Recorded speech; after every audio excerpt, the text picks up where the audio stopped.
This calling card took me on a journey, and I'm not convinced it was ever worth it, but for the sake of content, I unlocked it so you don't have to.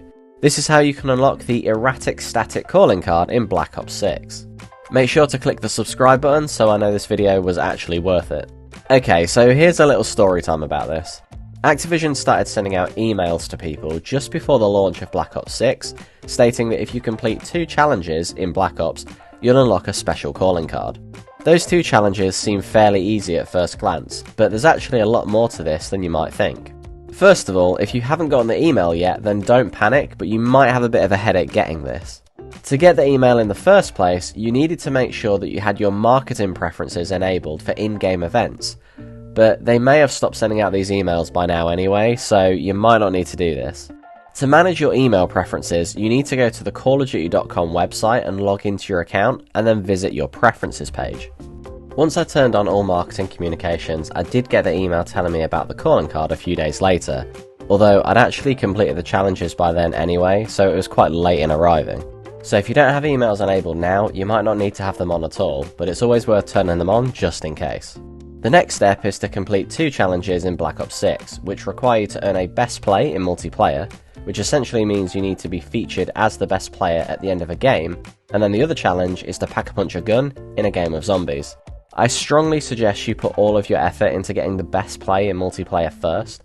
I've not played much multiplayer myself, but it took me hours of trying to get a best play when I started grinding for it. The minimum requirement seems to be to get a triple kill, which is 3 kills in very quick succession.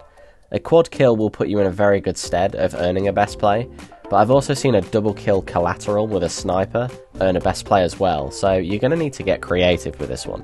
One of the worst things about Black Ops 6 is the terrible spawns, so use that to your advantage. I found that playing the face-off playlist was the easiest thing for me to do. The face-off playlist puts you on gunfight maps that uses 6v6 teams and game modes, so it's very chaotic. I found that if you head to the balconies on the map Stakeout, there's a spawn trap that is perfect, and if you have an assault rifle and a large magazine, you can get a quad feed very easily. Next up, you need to pack-a-punch a gun in zombies. Now, this is super easy, and if you're familiar with zombies at all, then you shouldn't have trouble with this one. I chose to do this on Terminus, but you can do this on Liberty Falls if you'd prefer that map instead. Once you're in the game, follow the instructions to turn on the power. On Terminus, you'll need to fight zombies and clear your way into a cave that opens up a laboratory surrounded by water. Once you've turned the last generator on, the pack-a-punch machine can be elevated out of the water and enabled. From there, you then need to just get 5,000 points to be able to pack-a-punch the gun that you've got to level 1. I found you'll get 5,000 points after round 9 or so. You might be faster if you're more confident in round-based zombies, but it depends on your skill level. Once you've got a pack-a-punch gun to level 1, you're done. You don't need to extract or anything, but if you do get a prompt to exfil, then you can always try, but as this is round-based zombies, you don't keep anything after the game, so it doesn't actually matter. Now that you've completed both challenges, you're on to the hardest part. Apparently, once you complete the challenge, you should get an email with a code that you can redeem, and that'll unlock the calling card for you. But I waited a couple of days, and it never came, so I turned to Activision support. Yeah, I know, I was very desperate at this point. What I did was I went to the Call of Duty website and then I went through to the support pages and selected the option about not receiving a promotional item.